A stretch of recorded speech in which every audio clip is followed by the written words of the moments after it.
এখন আপনি যে সময়ের পর সময় চলে যায়, নামাজের যে ভ্রুক্ষেপ নাই, নামাজ পড়েন নাই, এই যে একটা বছর চলে গেল, 5 ওয়াক্ত নামাজ কতদিন একাধারে পড়েছেন, খাতা কলম নিয়ে আজকে রাত্রে আপনি বসেন না, দেখবেন জবাব পেয়ে যাবেন। আমার ভাইরা, রাসূলুল্লাহ বললেন যাদের ভিতরে নামাজ নাই, ইসলামের মধ্যে তার নামটাও নাই। এখন বলেন তো, সময় নষ্ট করা বাদ দিয়ে আল্লাহর ইবাদতের দিকে মনোযোগী হওয়ার দরকার আছে না নাই? আসতে বলবেন না, আছে না নাই? ওই আল্লাহ রাব্বুল আলামিন কত মায়া করে দয়া করে আমাদেরকে তিনি সৃষ্টি করেছেন। সৃষ্টি করার পরেও এত অপকর্ম আমরা করতেছি, নাটক দেখতেছি, চায়ের দোকানে বসে নিজের আল্লাহকে ভুলে গিয়েছি, আল্লাহকে ডাকি না, মসজিদেও যায় না। এমন মানুষ আমাদের সমাজে আছে না নাই বলেন? টাকা খরচ করে চায়ের দোকানে বসে চা খায়, কিন্তু নামাজে যায় না। একজন যদিও নামাজে যায়, তার নামাজে যাওয়া দেখে বলে, এই দেখ হাজী সাহেব হয়ে গেছে। কথা কয় না।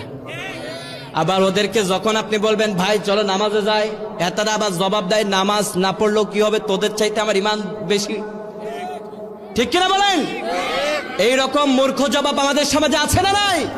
আরে বেটা, নামাজ না পড়লেই তো তুই মুসলিম নাই, তোর ইমান থাকে কেমন করে? তোর যদি ইমান থাকে, ওই ইমান হচ্ছে শয়তানের প্রতি ইমান, আল্লাহর প্রতি তোর কোনো ইমান নাই। ঠিক কিনা? তুই তো মুসলিমে না, তুই যদি নামাজ না পড়ো তুই কিসের মুসলিম? ঠিক কিনা? রাসূলুল্লাহ নামাজের গুরুত্ব দিতে গিয়ে কথা বলেছেন, তুমি যদি নামাজ না পড়ো তোমার নামটা মুসলিমের ভিতরে থাকে না। এখন বলুন তো, নামাজ পড়ার দরকার আছে না নাই? এবার আমার আল্লাহ রাব্বুল আলামিন বলছেন, আমি আল্লাহ যে তোদেরকে কত ভালোবাসি, তোরা কত অন্যায় করতেছস। কত বছর, এই যে একটা বছর চলে যাচ্ছে, ডিসেম্বর মাস চলে এলো, আজকে কত তারিখ বলেন? 15 তারিখ। 11 মাস 15 দিন পরে আজকে আপনি বসেছি, আর মাত্র 15 দিন পরে এই বছর শেষ হয়ে যাবে। আমার ভাইরা, এই একটা বছরে আল্লাহকে কতবার আপনি স্মরণ করেছেন? খাতা নিয়ে লিখেন, কয়টা আমল বদ আমল করেছেন, কয়টা নেক আমল করেছেন, কোন আমলের জন্য আল্লাহ আপনাকে জান্নাত দান করবে। খাতাটা নিয়ে যখন বসবেন, দেখবেন আপনার নামটা জাহান্নামে নিজেই লিখতেছেন। ঠিক কি না? আমার ভাইরা, আমার আল্লাহ কত দয়াময় দেখেন। আল্লাহ রাব্বুল আলামিন মায়া সুরে তিনি আমাদেরকে ডাক দিচ্ছেন।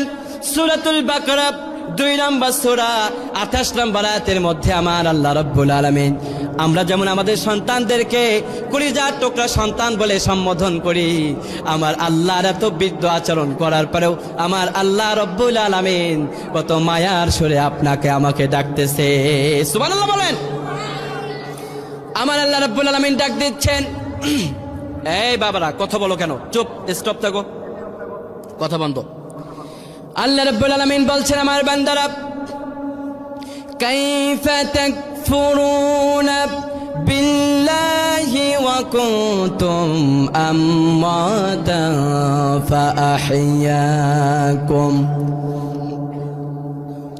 فأحياكم ثم يميتكم ثم يحييكم ثم إليه ترجعون।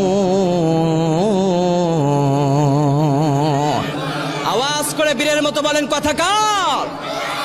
আমার আল্লাহ রাব্বুল আলামিন ডাক দিচ্ছেন, কাইফা তাকফুরুনা বিল্লাহ, ও আমার বান্দারে, কেমন করে তুই আল্লাহরে ভুলে যাস? আল্লাহু আকবার। কত পাপ করেছি আমরা, একদিনও 5 ওয়াক্ত নামাজ আল্লাহকে রাজি খুশি করানোর জন্য পড়ি নাই। নামাজে যখন আমরা সামিল হয়েছি, নামাজটা সুন্দরভাবে আদায় করতেছি, যেন আমার পাশে যে মুরব্বী দাঁড়িয়ে আছে সে যেন আমাকে বলে, যুবকটা অনেক সুন্দর নামাজ আদায় করে। আমার পাশে যে আমার বন্ধু দাড়ি পাকা মুরব্বী বসে আছে, দাঁড়িয়ে আছে, আমার বন্ধু যেন আমাকে বলে, আমার বন্ধুর দাড়ি পেকে গেছে তো কি হয়েছে, কত চমৎকার ভাবে সে নামাজ আদায় করতেছে। মানুষ দেখানোর জন্য ইবাদত আছে না নাই? অথচ আমার আল্লাহ ডাক দিচ্ছেন, তুই কত পাপ করেছিস। কাইফা তাকফুরুনা বিল্লাহ, ও আল্লাহর বান্দা, তুই আল্লাহরে কেমন করে ভুলে যাস? কাইফা তাকফুরুনা বিল্লাহ, আমার বান্দা কেমন করে তুমি আল্লাহরে ভুলে যাও? ও কুনতুম আমওয়াতান, তোমরা তো ছিলে মৃত। এখন বলুন তো, যারা মাহফিলে আসে নাই, একটা সময় তারা মৃত ছিল নাকি ছিল না? কথা কয় না, ছিল নাকি ছিল না? আমার আল্লাহ বললেন, আমওয়াতান, তোমরা তো ছিলে মৃত, রুহের জগতে আপনার প্রাণ ছিল না, প্রাণ থাকলেও পরে ওই কথা আপনার মনে নাই। একটা সময় আমরা কেউ জীবিত ছিলাম না, অথচ দুর্ভাগ্যজনক কথা, মাহফিলের প্যান্ডেলের বাইরে এখনো অনেক যুবকরা গল্প করতেছে। এরা কি একসময় মৃত ছিল না? এরা কি কোরআনটা বুঝে না? আমার বড্ড দুর্ভাগ্য তাদের জন্য, ঠিক কিনা বলে? আল্লাহ কত মায়া করে ডাক দিচ্ছেন, কাইফা তাকফুরুনা বিল্লাহ, আল্লাহর তোরা কেমন করে ভুলে যাস? আল্লাহর কোরআনের তাফসীর হচ্ছে কেমন করে তোরা আল্লাহর বাকে ভুলে যাস, কত বড় নাফরমান তোরা, ঠিক কিনা? কাইফা তাকফুরুনা বিল্লাহ, কেমন করে আল্লাহরে ভুলে যাও? 31 নাইট আসছে, স্বাধীনতা বিজয় দিবস আসছে, স্বাধীনতা দিবস আসছে, সবকিছু ভুলে বয়ে নাস্তিকতার মঞ্চ তৈরি করে গান বাজনা বাজাও কেন? আল্লাহকে ভুলে গিয়েছো? আল্লাহ যদি দুনিয়াতে না পাঠাতেন তোরে বিজয় দিবস কে পালন করতো? আরে বিজয় দিবস এসেছে, আল্লাহকে স্মরণ কর, বিজয় তো আল্লাহ দিয়েছে। আর যে সমস্ত শহীদরা শহীদ হয়ে গেছে তাদের জন্য প্রাণ খুলে দোয়া কর, আল্লাহ যেন তাদেরকে জান্নাতবাসী করে, ঠিক কিনা বলেন? শহীদদের জন্য আমাদের প্রাণ ভরা ভালোবাসা আছে না নাই? আসতে বলবেন না, আছে না নাই? শহীদদের জন্য প্রাণ ভরে দোয়া করতে হবে। তাদের জন্য গান বাজনা করলে তাদের জন্য কখনো দোয়া যাইতে পারে না তাদের আমল নামার ভিতরে। অবশ্য তাদের জন্য এটা গজব হবে না, গজব হবে তাদের জন্য যারা এটা পালন করে, ঠিক কিনা বলেন? আমরা বিজয় দিবস পালন করব, তবে তাদের জন্য দোয়া করব প্রাণ খুলে, তাহাজ্জুদের নামাজে শামিল হব, ওয়াজ মাহফিলের আয়োজন করব, দোয়া মাহফিলের আয়োজন করব, ঠিক কিনা? এই যে আমাদের নেতা, বিএনপির একজন নেতা জিয়া সাহেব, আবার এই দেশে জামাত ইসলামের যারা নেতা ছিলেন আল্লামা সাঈদী সহ, তারা যে মৃত্যুবরণ করেছেন, মানুষ কি তাদের মৃত্যুবার্ষিকীতে গান বাজনা বাজায় না? তাদের জন্য প্রাণ খুলে আল্লাহর কাছে দোয়া করে। এটাই হলো মূল শিক্ষা, ঠিক কিনা বলেন?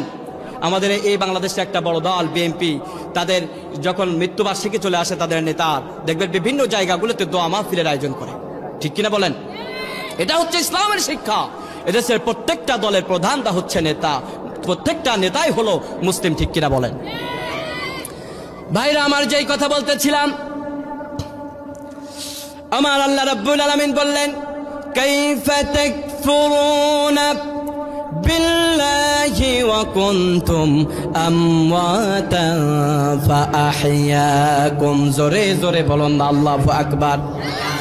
আমার আল্লাহ রাব্বুল আলামিন মায়ার কণ্ঠে ডাক দিয়ে বলে, আমার বান্দারে,